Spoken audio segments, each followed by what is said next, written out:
오늘 우리에게 주신 하나님의 말씀 나누겠습니다. 오늘 우리에게 주신 말씀은 사도행전 19장 8절부터 20절까지의 말씀입니다. 사도행전 19장 8절부터 20절까지의 말씀은 신약성경 221면에 있습니다.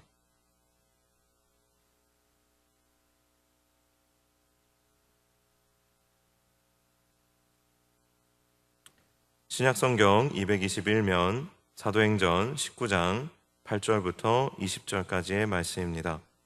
저와 여러분이 교독하여 읽도록 하겠습니다. 저부터 읽겠습니다. 바울이 회당에 들어가 석 달 동안 담대히 하나님의 나라에 관하여 강론하며 권하되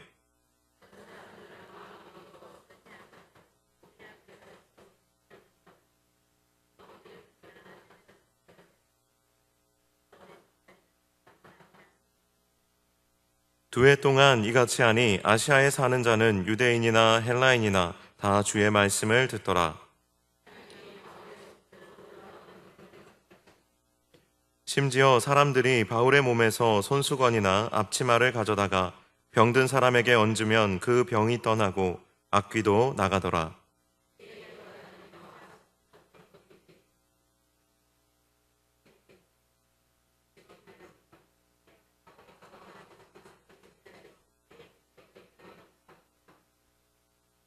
유대의 한 제사장 스게와의 7 아들도 이 일을 행하더니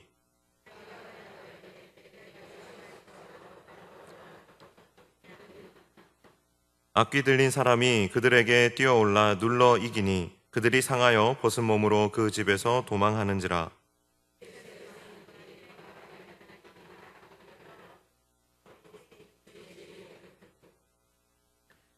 믿은 사람들이 많이 와서 자복하여 행한 일을 알리며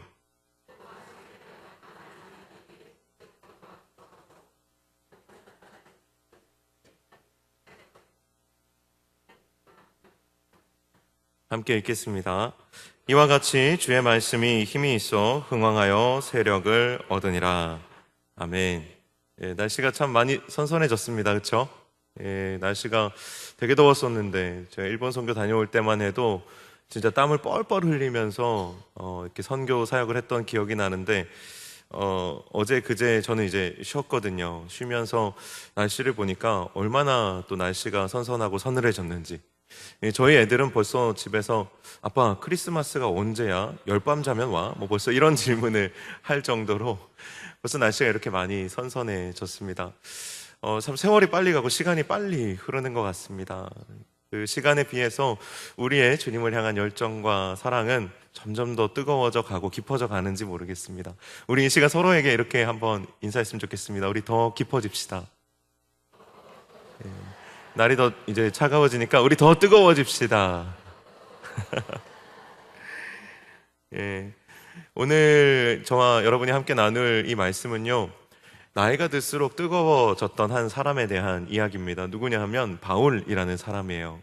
이 사람은 여러분 잘 아시는 것처럼 늦가기로 좀 예수님의 부르심을 받아서 사도가 되었습니다. 사실 예수님이 십자가를 지시기 전에는 한 번도 이 바울이 예수님을 만나본 적이 없던 그런 사람이었지만 다메섹 도상에서 환상 중에 예수님을 만나고 그는 회심하여 그리스도인이 되었고 이제 사도라 칭함을 받기에 이르게 됩니다.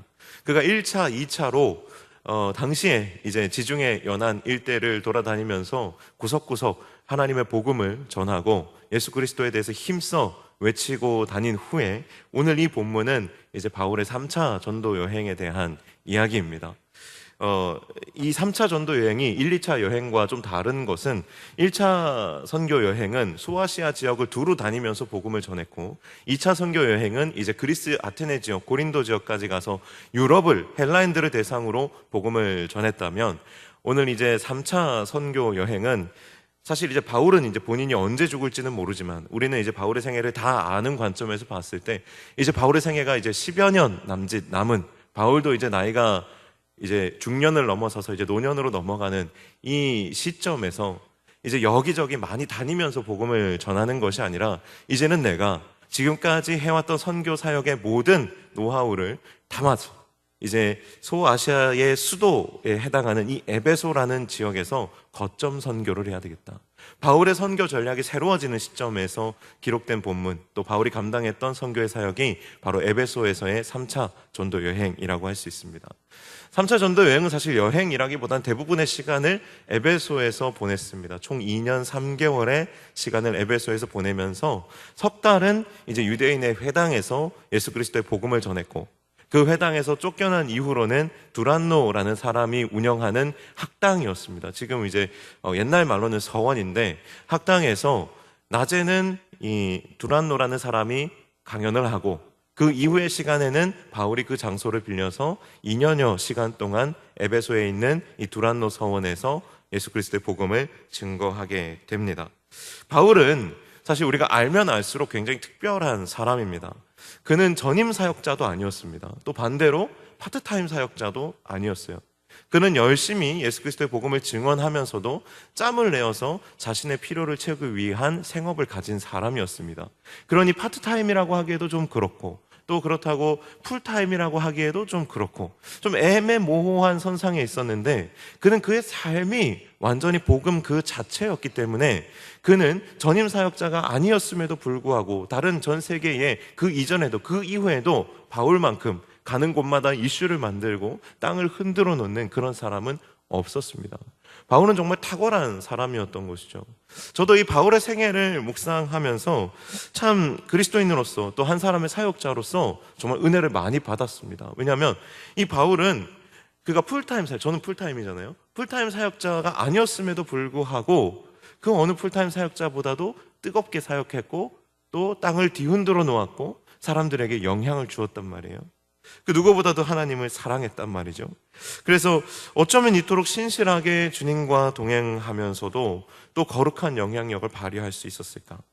바울 앞에 서면 저의 모든 핑계가 게으름이 되고 또 불성실이 되는 느낌을 감출 수가 없습니다. 오늘 본문은 그런 바울이 에베소에 머무는 동안에 어떤 일들이 있었는지를 우리에게 전해주고 있습니다. 먼저는 말씀드렸던 것처럼 바울은 이 에베소라는 소아시아 지역의 수도로서 매우 큰 도시에서 사람들을 대상으로 복음을 전했습니다. 그전에는 전 세계를 돌아다녔지만 지금은 사람들이 모이는 곳을 선택해서 그 길목에서 복음을 전하는 새로운 전략을 가지고 선교를 하기 시작하는 것이죠. 그런데 어느 순간부터, 총 2년 3개월 동안 이곳에 사역했는데 어느 순간부터 갑자기 손수건이 없어지는 거예요. 그리고 어느 순간부터 작업용 앞치마가 없어지는 거예요. 여러분 한번 생각해 보세요. 열심히 일을 하고 있는데, 자 이제 복음을 막 전하다가 이제 좀 일을 좀 해볼까 하고 왔는데 손수건이 없어요. 앞치마가 없어요. 이런 일들이 왜 생겼는가? 이런 일들이 왜 생겼는가를 보면, 그동안 이제 바울이 복음을 전하면서 하나님께서 바울과 함께 하시니까 그를 통해서 병자를 고치고 악귀를 쫓아내는 그런 일들이 일어났어요. 그러자 사람들이 바울이 쓰던 손수건이나 앞치마에 바울의 능력이 깃들어 있다고 생각한 거예요. 그래서 바울의 손수건과 앞치마를 훔쳐다가, 이뿐만이 아니었을 거예요. 대표적으로 이런 것들이었고, 바울이 자주 쓰는 펜이라던가 바울이 자주 이렇게 쓰는 여러 가지 물건들이 자꾸 없어지는 사건들이 많이 발생했을 거라는 겁니다. 예를 들어서 우리 목사님이 너무 능력이 충만하셔가지고 목사님이 손만 대면 병자가 나. 그러면 이제 여러분들도 제 자켓을 갑자기 가져가신다거나 아니면은 이렇게. 근데 우리도 그런 미신들 많잖아요, 그죠? 서울대생 빤스를 입고 시험을 보면 서울대를 간다. 그런 식의 그런 이제 신화들이 이들의 마음속에 들어 있었던 것입니다. 이 일련의 사건들이 계속해서 이어지는데 어떤 일들이 또 일어났냐 하면, 대제사장 스게와라는 사람의 집안에 7 아들들이 있었어요. 이 7 아들들이 이 바울을, 나이는 어떤지 모르겠어요. 아이들이었는지 어른이었는지 장년이었는지 청년이었는지 알 수는 없지만 이들이 바울을 흉내낸답시고 장난을 치다가 코가 납작해진 사건이 있었습니다. 바울이 예수의 이름으로 악기를 내어 쫓는다는 소문을 듣고 자신들도 해본 거예요. 7 아이들이 모여가지고 이제 귀신이 들린 사람을 대상으로 이렇게 이야기합니다. 바울이 전파하는 예수를 의지하여 너희에게 명하노라 하고 귀신아 떠나가라 했는데, 이 귀신이 어떻게 대답했냐 하면, 내가 예수도 알고 내가 바울도 아는데 넌 누구냐? 이렇게 한 거예요. 여러분, 이 축기 사역을 해보신 적 있으세요? 사단이 굉장히 똑똑해요. 그래서 사람을 잘 알아봅니다. 제가 예전에 이제 사역할 때 동역했던 간사님 중에 한 분이 이제 그때 당시에 이제 수련회였나요? 이제 귀신 들린 청년이 한 명 있었는데 그 친구들을 대상으로 이제 기도를 하는데 이 기도로 성령 사역으로 되게 유명한 이제 간사님하고 함께 이제 보조로 이제 같이 이제 기도를 했어요. 근데 이 귀신 들린 사람이 갑자기 이 간사님한테 뭐라고 이야기하냐면, 야, 너 기도 안 하잖아. 이렇게 얘기를 한 거예요. 그 간사님이 갑자기 마음이 심히 위축되었어요. 너 어떻게 알았지? 내가 기도 안 하는 거 어떻게 알았지? 이렇게 된 거예요. 그리고 이제 그 자리에서 굉장히 상심하고 나서 그 뒤부터 이제 하루에 2시간씩 기도하는 사람이 됐어요. 이 영적인 실체는, 영적인 존재는 알아보는 법이죠. 예, 그렇다고 해서 우리가 이제 어둠의 권세를 악기를 두려워할 필요는 없지만 우리가 귀신에게도 무시당하는 그리스도인이 되어야 되겠습니까? 예, 우리 서로 한번 인사 한번 할까요? 무시당하지 말자. 무시당하지 맙시다. 예. 근데 실제로 이런 일들이 있었다라는 거예요.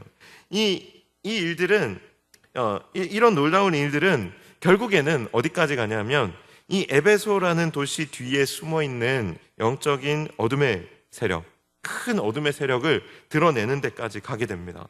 이 스게와의 일곱 아들이 귀신에게 된통당한 사건이 일어나고 나서 귀신이 나는 바울도 알고 예수도 아는데 넌 누구냐 그랬잖아요. 이 귀신도 아는 바울과 예수, 이 바울이 전하는 예수 그리스도에 대한 소문이 이 에베소 전역에 그리고 에베소 주변의 모든 도시들에 전파되기 시작하면서 이 예수 그리스도가 진짜다, 우리가 그토록 찾고 찾았던 진짜가 여기에 있다, 그 소문이 나기 시작하면서 예수의 이름 앞에서 자복하고 회개하고 그들이 그동안 집안에 모셔두었던, 가장 귀하게 모셔두었던, 그들이 보물처럼 여겼던, 오늘 성경에는 이렇게 돼 있어요. 마술을 행하던 많은 사람이 그 책을 모아가지고 와서 모든 사람 앞에서 불사르니. 이 사람들이 굉장히 지혜롭고 똑똑한 사람처럼 보이지만 사실은 굉장히 허탄한 것을 의지하는 사람이었다는 그 실체가 드러나는 것이에요. 마술을 행하는 사람이 마술의 실체를 정말로 몰랐을까요? 여러분, 마술사들이 정말로 마술을 한다고 생각하세요? 신비로운 일을 한다고 생각하세요? 마술은 사실 우리도 이젠 다 알죠. 과학에 가까워요. 그렇죠? 그 사람들이 알면서도 스스로를 속이고 사람들을 속여왔던 것들을, 이제는 사람들을 지배하는 수단으로 여겼던 것들을 이제는 회개하는 마음으로 꺼내놓기 시작한 거예요. 그런데 그 분량이 어느 정도였냐면 은 5만에 해당하는 분량의 책들을 꺼내놨다라는 거예요. 은이라는 것은 1데나리온 정도를 의미하는데, 은화 하나를 의미하는데, 그러면 그것은 노동자의 하루 품삯이었어요. 오늘날 우리 금액으로 사실 환산하는 것이 맞지 않지만 대략적으로 우리 한번 환산해 봅시다. 우리가 하루 노가다 뛰면 한 10만 원 받는다고 계산하면 은 5만이면 얼마죠? 예, 갑자기 계산이 좀 어려우시죠? 은 5만이면 저도 한참 계산했어요. 이게 너무 생각보다 큰 금액이라 한참 계산을 해봤더니 한 50억에 가까운 거예요. 50억 원어치의 책을 다 가지고 나와서 불살랐어요. 50억 원이면 권당 10,000원으로 계산하면 몇 권 정도 되는지 아세요? 한 500만 권 정도 돼요. 그러니까 도시의 가장 가운데 있는 도서관 하나를 그냥 통째로 불살른 거예요. 그런 일들이 에베소에서 일어났다라는 거예요. 자, 이런 사건들을 배경으로 해서 우리가 에베소에 좀 관심을 가지고 성경에서 에베소에 대해서 뭐라고 이야기하는가 찾아보면, 우리가 에베소 하면은 이제 소아시아의 7교회 중에 한 교회잖아요. 그 교회가 뭐냐면 그 교회를 계시록 2장에서 찾아보면 이 교회는 칭찬을 받습니다. 뭐라고 칭찬을 받느냐 하면 계시록 2장 2절에 내가 내 행위와 수고와 내 인내를 알고 또 악한 자들을 용납하지 아니한 것과 자칭 사도라 하되 아닌 자들을 시험하여 그의 거짓된 것을 내가 드러낸 것과. 굉장히 똑똑한 교회예요. 지혜롭고 분별력 있는 교회예요. 이 도시의 분위기가 지혜롭고 분별력 있는 도시였다라는 거예요. 그런데 이 에베소에서 바울이 사역하다가 이 에베소에 만들어진 이 교회를 누구에게 맡겨두고 이 에베소를 떠났는지 아세요? 이 에베소에 이제 선교사로 온 바울 말고 초대 목사님, 교역자가 누군지 아세요? 바로 디모데예요. 바울의 영적인 아들이라고 하는 디모데. 그 디모데에게 바울이 편지를 썼는데 그게 디모데 전서입니다. 그러면서 디모데전서 4장 7절에 보면 이렇게 이야기해요. 디모데야, 이건 제가 넣은 거예요. 자, 망령되고 허탄한 신화를 버리고 경건에 이르도록 내 자신을 연단하라. 이것은 디모데뿐만 아니라 디모데와 함께 신앙생활을 하고 있는 에베소의 교인들에게 선포하고 전하는 말씀인데, 망령되고 허탄한 신화를 버리고 경건에 이르도록 내 자신을 연단하라. 이 도시가 굉장히 이중적인 거예요. 굉장히 똑똑하고 분별력 있지만 또 동시에 망령되고 허탄한 신화를 쫓는 도시였다는 거예요. 여러분 이해가 되십니까? 이게 어떻게 공존할 수 있죠? 그렇게 똑똑한 사람들이 망령된 것을 추구하고 허탄한 신화를 쫓아간다는 거예요. 이 모순적인 도시가 바로 에베소입니다. 도시에는 온갖 욕망이 뒤틀려서 섞여 있죠. 에베소도 마찬가지였어요. 그렇게 똑똑한 사람들이 모여있는 도시였는데, 그렇게 학문과 철학이 발달한 도시였는데, 두란노라는 유명한 서원이 있는 도시였는데, 그럼에도 불구하고 이들의 집안에는 마술서적이 가득했다는 거예요. 이것이 에베소 도시의 민낯이라는 거죠. 그들은 예수 그리스도의 도가 선포될 때 바울에게 대하여서 바울과 그가 전하는 도에 대해서 마음을 굳게 하고 비난하고 비방했다라고 되어 있어요. 그들은 똑똑했어요. 비방할 만큼 지혜롭고 분별력이 있었어요. 그러나 이들의 집 안에는 온갖 잡다한 마술 서적들로, 흑마술, 정마술, 백마술, 여러 가지 온갖 마술들로 그들의 서재가 가득했다라는 거예요. 도서관 하나를 이룰 만큼 가득했다라는 거예요. 여러분은 어떠십니까? 여러분은 그리스도인이십니까? 여러분 똑똑하십니까? 여러분 정말 지혜롭고 똑똑하지만 그리스도를 잘 믿고 계십니까? 여러분 예수 그리스도를 믿고 계시지만 여러분의 마음은 온갖 미신적인 것들로 오히려 더 가득하시지는 않으십니까? 여러분 우리의 마음이, 우리가 살아가고 있는 이 도시가 에베소와 같지는 않습니까? 그런 이 에베소에 바울을 통하여서 놀라운 역사가 일어나게 됩니다. 끊임없이 이 도시에서 복음을 전하고 하나님의 말씀에 대해서 그가 전하기 시작하자 이 도시에 이 망령되고 허탄한 신화를 버리고 그리스도인으로 되기로 작정한 사람들이 나오기 시작했다는 거죠. 그것이 오늘 본문의 중요한 사건입니다. 여러분, 망령된 것이 무엇입니까? 하나님의 이름을 망령되이 일컫지 말라라고 했을 때 망령된 것이 무엇입니까? 망령된 것은 하나님을 모독하는 것입니다. 우리가 하나님을 모독할 수 있는 방법이 뭐가 있을까요? 하나님을 욕하는 것이죠. 그러나 그보다 더 하나님의 기분을, 하나님의 마음을 더 상하게 하는 것이 있다면 하나님을 무시하는 것입니다. 하나님의 능력을 폄하하는 것입니다. 하나님의 위엄을, 영광을 폄하하고 깔보는 것입니다. 에베소 사람들은 자신의 지혜와 분별력을 믿는 잘난 척하는 사람들이었습니다. 마음을 굳게 하고 하나님을 믿지 않는 불신의 도시였습니다. 우리는 우리의 경험과 지식대로, 우리의 눈에 보이는 대로 믿고자 하는 본능이 있습니다. 본성이 있습니다. 눈에 보이지 않으면 믿지 않고, 내가 경험한 것이 아니면 신뢰하지 않는 그러한 본성이 우리 안에 있습니다. 그러나 여러분, 아무리 우리의 눈이 좋아도 빛이 없으면 볼 수 있습니까? 아무리 우리가 지혜롭고 똑똑하고 우리의 눈이 아무리 좋아도 우리는 본 것만 믿잖아요. 우리의 눈에 보기에 초라하면 그 초라한 것에는 가능성이 없다라고 생각하잖아요. 그건 볼품 없는 것이다, 아무것도 아니다, 별 볼 일 없다, 심지어 별 볼 일 없다라는 말이 있을 정도로 우리는 눈에 보이는 것을 추구하고 믿지 않습니까? 그러나 그 보는 우리의 눈이 만약에 빛이 없다면 볼 수 있겠냐라는 거예요. 우리의 눈이 아무리 어두워도, 또 우리의 눈이 아무리 좋아도 빛이 없으면 그 눈이 아무 소용이 없는 것 아닙니까? 우리 카메라 어때요? 우리가 카메라 사잖아요. 제 카메라가 이제는 조금 한물 같지만 굉장히 좋은 핸드폰 카메라를 제가 가지고 있습니다.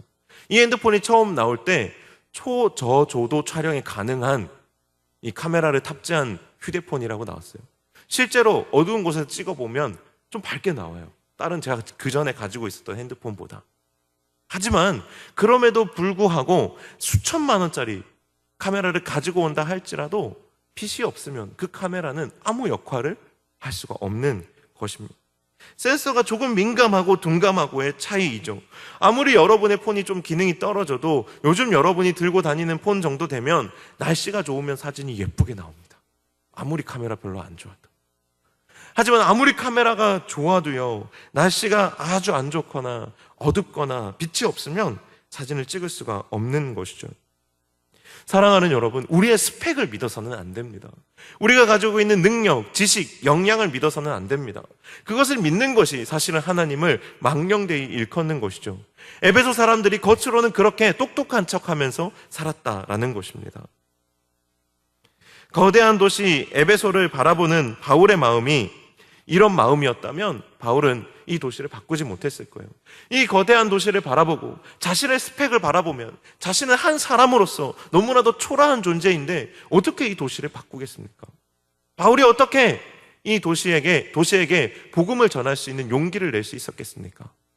하지만 바울은 그런 하나님을 망령되이 여기는, 하나님의 능력을 폄하하고 제한하는 그런 사람이 아니고 이 도시를 향하여서 여호와 하나님을 믿고 나아갈 수 있는 그런 사람이었다라는 거예요.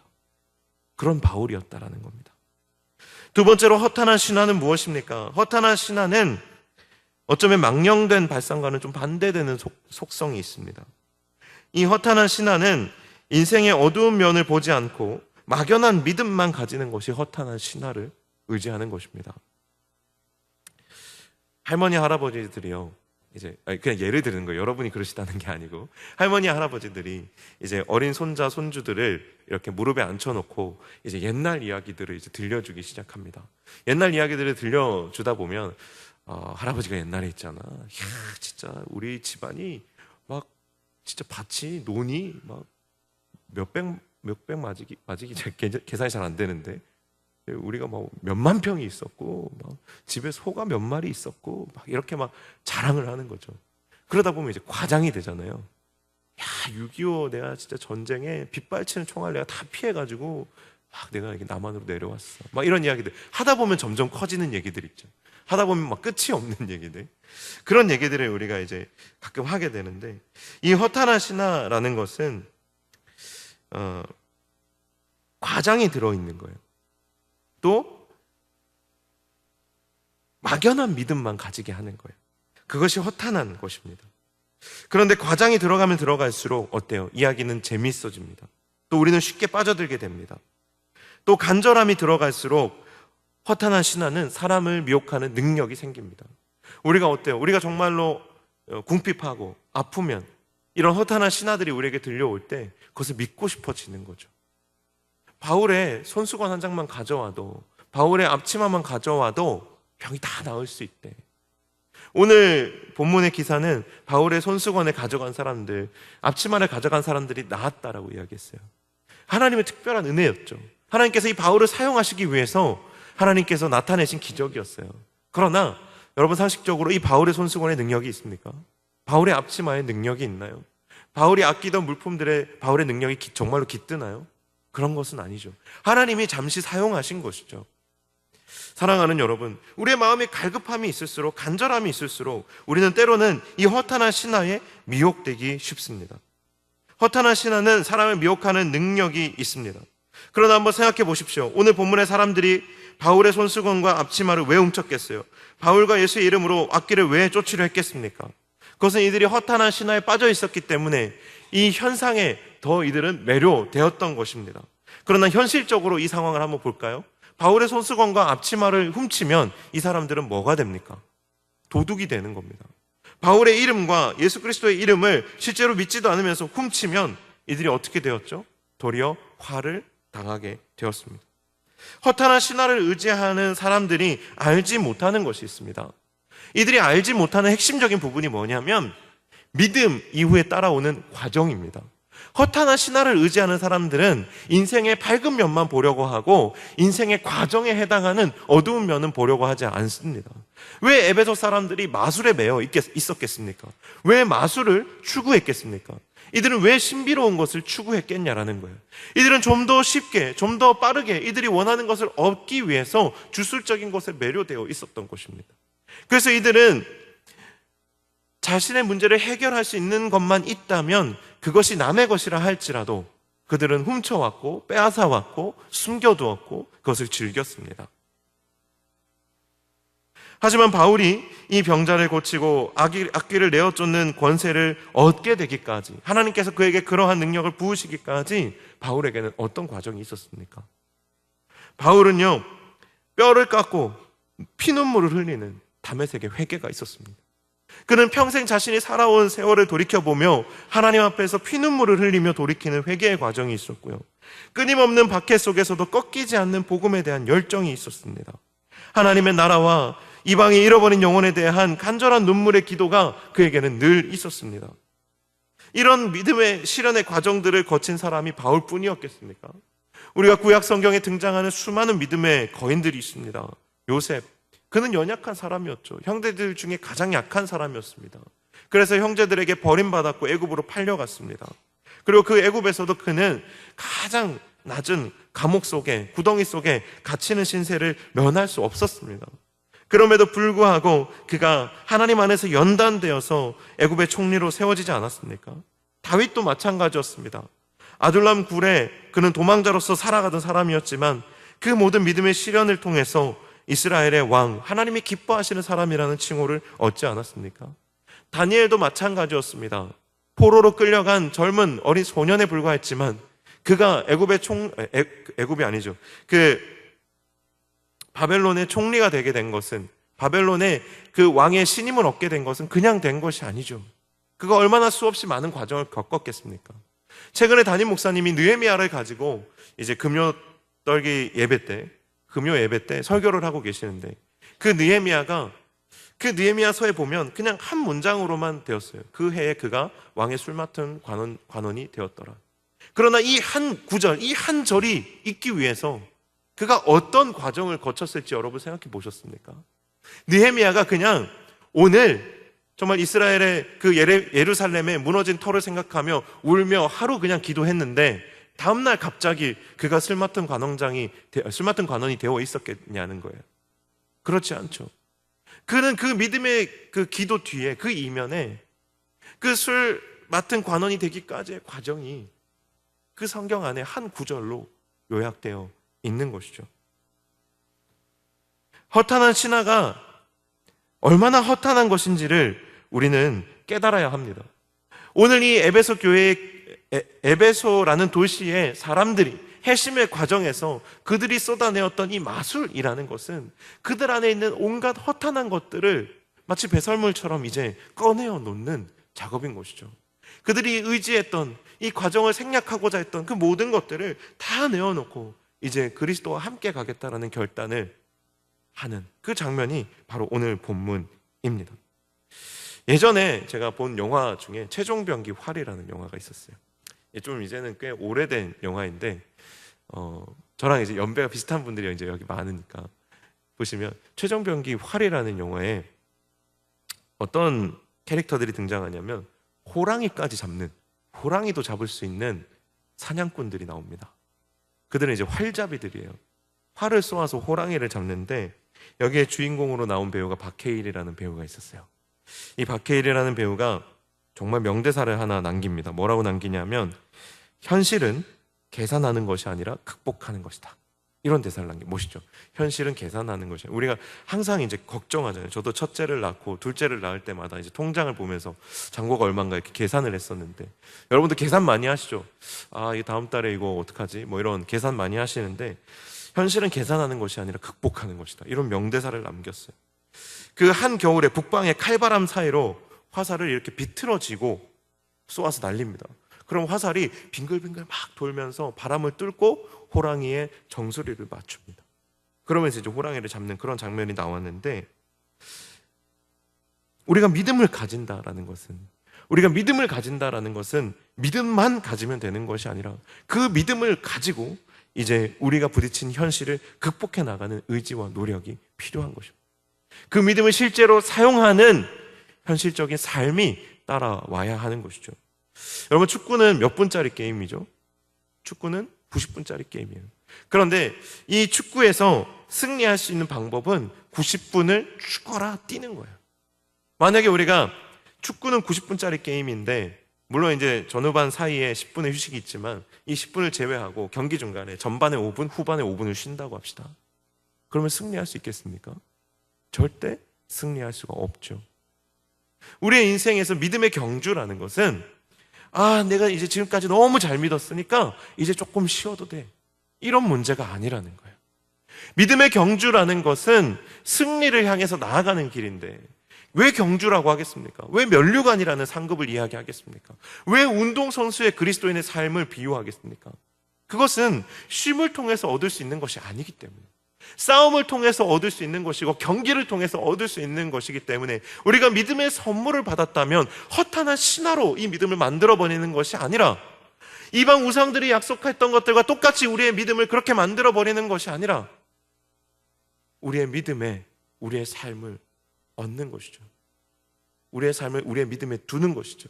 그 믿음대로 살아가는 것이죠. 허탄한 신화를 버려두고 이제는 믿음의 삶을 정말로 경주하여 살아가는 것이죠. 마치 축구 경기를 하듯이 정말 내게 주어진 45분 전반, 후반 45분을 힘있게 끝까지 뛰어가는 것이죠.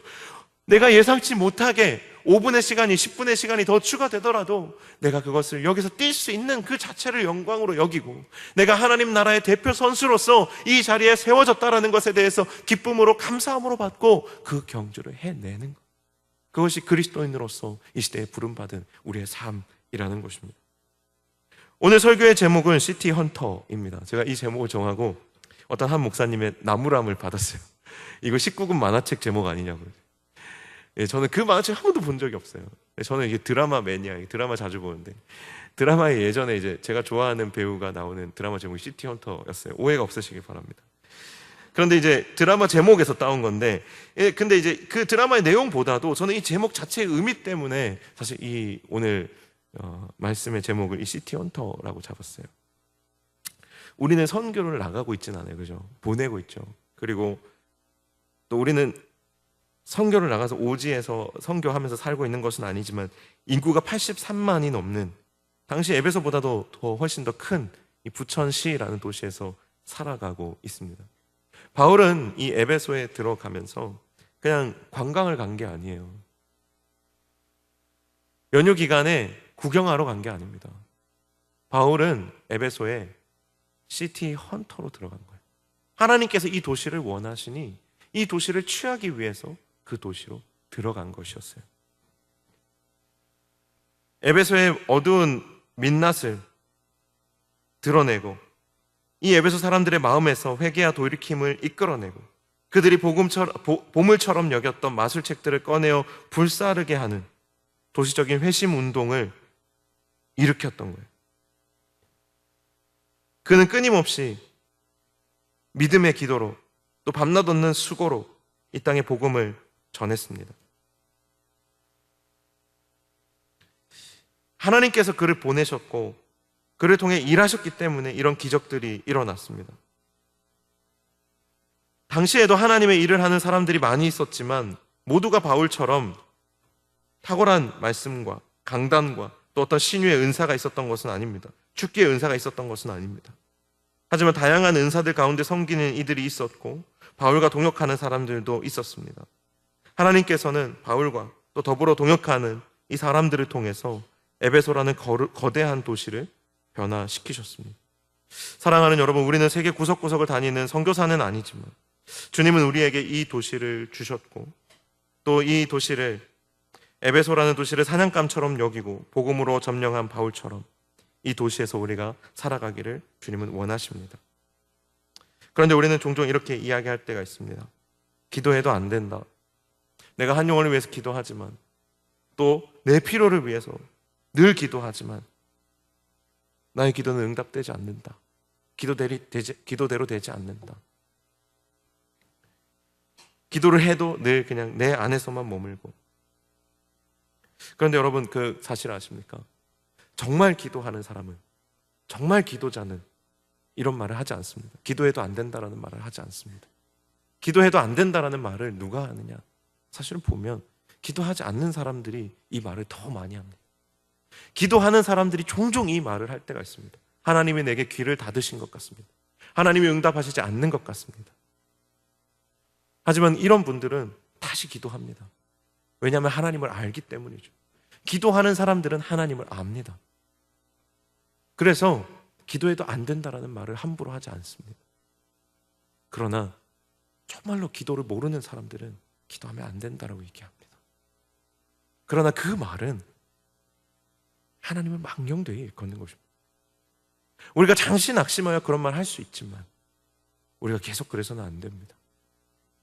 바울이 에베소를 위해서 기도했던 것처럼 우리는 이 도시를 위해서 기도해야 합니다. 우리는 한 영혼을 위해서 기도해야 합니다. 그것이 정말 한 사람의 생명에 대한 문제이고 영혼에 대한 문제라면 우리는 절대 포기해서는 안 됩니다. 그냥 이 시즌이 우리가 영혼을 위해서 기도하기를 위해서 약속한 시즌이기 때문이 아닙니다.